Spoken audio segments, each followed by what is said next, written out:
What's up, guys? It is I, once again, Yusuf Al-Sanad, and welcome to the 6th episode of the Movie Monday series created by Emily Boone herself. She's a really amazing YouTuber. Please check her channel out. The link for her channel is down below in the description box.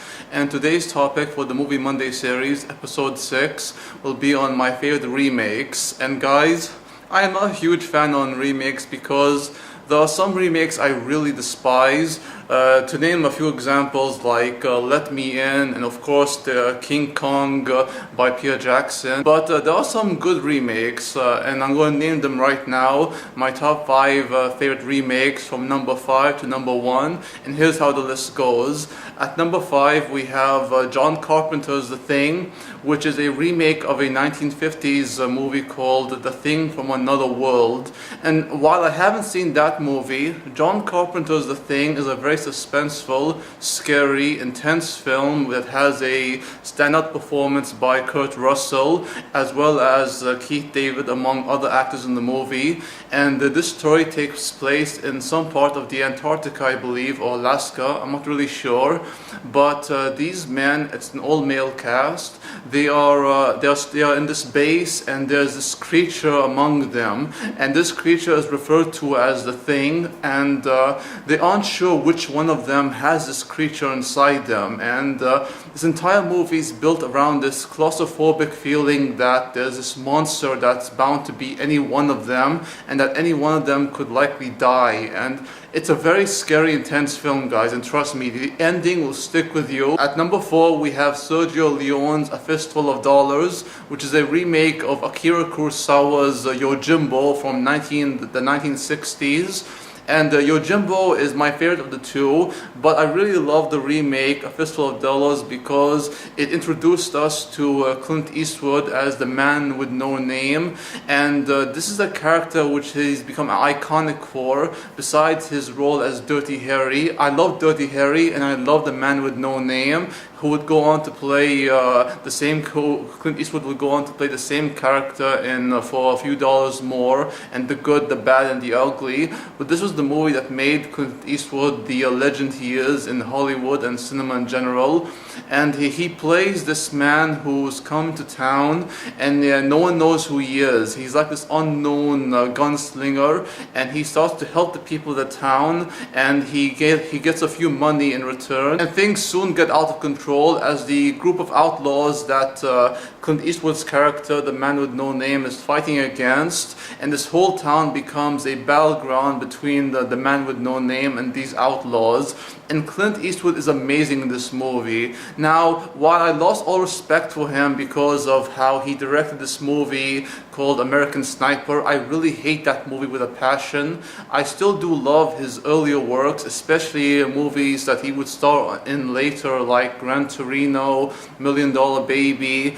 It's just that after I saw American Sniper, I started to have a bad taste in my mouth because of Clint Eastwood, how he made that movie, something which Steven Spielberg didn't envision. But I will never forget the first time I saw Clint Eastwood as the man with no name in Fistful of Dollars. He's so cool, so awesome, and just a total badass, guys. I mean, Clint Eastwood embodies that character. He is the man with no name, and his trademark cigarette and his poncho and the way he is able to draw his gun quickly and just take out any group of outlaws that stand against him. It's so awesome. A Fistful of Dollars has remained one of my all-time favorite remakes, and it's because of Sergio Leone's direction and Clint Eastwood's performance as the lone gunslinger, the man with no name. And while they didn't have good chemistry on set, the work they did after this movie, which would be For a Few Dollars More and The Good, the Bad, and the Ugly, is so fantastic. At number 3, we have Brian De Palma's Scarface, which is a remake of a 1930s crime drama, Scarface, the same title.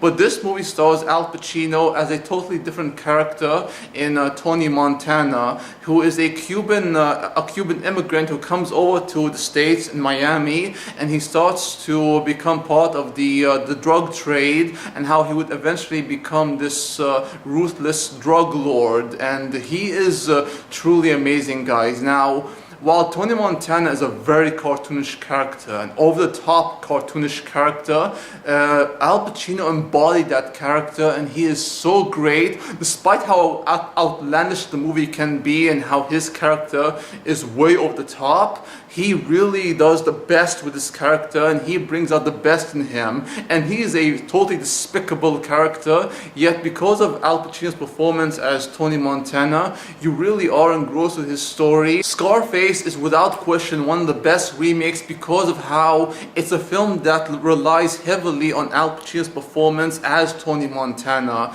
And man, this movie is 3 hours long, yet it flies by so quick. Brian De Palma's Scarface is truly an amazing crime drama. Now, while not on the same level as such films like Goodfellas or The Godfather trilogy, it's still an amazing film that has a standout performance by Al Pacino. At number 2, we have the Coen Brothers' True Grit, which is a remake of a 1960s western, True Grit, with John Wayne, and it tells the story of this young girl named Mattie Ross who recruits the help of this man Rooster Cogburn, who's in this movie is played by Jeff Bridges, and she can't get revenge on the man who killed her father. So she recruits the help of Rooster, and Rooster in the original True Grit was played by John Wayne, and the entire movie was about Rooster Cogburn and not so much Mattie Ross. Now, I think this movie is based on a novel of the same name,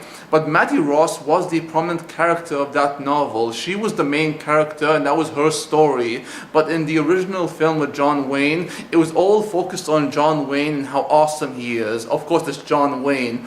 But in this movie made by the Coen Brothers, Mattie Ross is played by Hailee Steinfeld, and she is so amazing, guys. This is her movie, and the fact that she was nominated for an Academy Award for Best Supporting Actress is truly like baffling, because why was she nominated for an Academy Award for Best Supporting Actress when she's the main character? I mean, it's just strange, but whatever. Hailee Steinfeld is so fantastic in this movie. Her character is strong, independent, but also vulnerable. She has moments where she is scared and she is worried for her life and the life of the people accompanying her, Rooster Cogburn and this man known as LaBeef, who's played in this movie by Matt Damon. And Matt Damon, oh my god, the fact that you have these two big actors like Jeff Bridges and Matt Damon, who are basically playing character roles, something they aren't known for, it's really great. And I really love the small supporting role that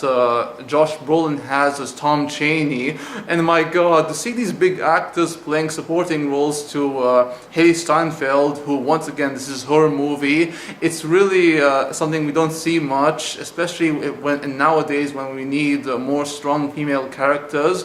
Mattie Ross stands out to me as really the quintessential strong female character because of how young she is, especially the fact that she's like this little girl among these wild outlaws and how they are likely to hurt her or worse, and yet Mattie stands her ground all to get to the man who killed her father, Tom Chaney. And it's one of the most inspiring westerns I've seen in such a long time, a true classic old western. And the ending to the movie with as the credits roll and the song Leaning Over the Everlasting Arms, it's truly a beautiful song, guys, and it touched my heart. It's one of the best ending to a movie I've ever seen. I'm not joking, guys, and it just makes me really look back at my life, and just like Mattie Ross, it makes me think to myself, time really is catching up with the old timers. And now, while I'm not like old or anything, time will catch up with us all.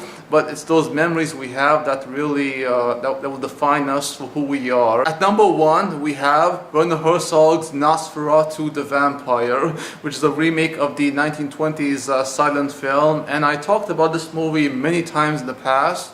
And I'm just gonna say that this movie is the best remake I ever seen. It has amazing, outstanding performances by Isabella Gianni, the lovely Isabella Gianni, the legendary Klaus Kinski, and Bruno Ganz, who's fantastic as always. Each of these actors, they do such great jobs in their role, but this movie also does a great job in creating this sense of dread. The one thing this movie does so right, among all the great qualities it has, is showing just how human and vulnerable and just how sad living as a vampire is. Because nowadays we have a lot of these vampire movies, TV shows, and etc. that shows vampires as either beautiful, savage creatures, or just like these things that don't have any humanity to them. And it's really an amazing story, and I really love it, and it's the best remake I ever seen. Well guys, that's my top 5 favorite remakes for the 6th episode of the Movie Monday series.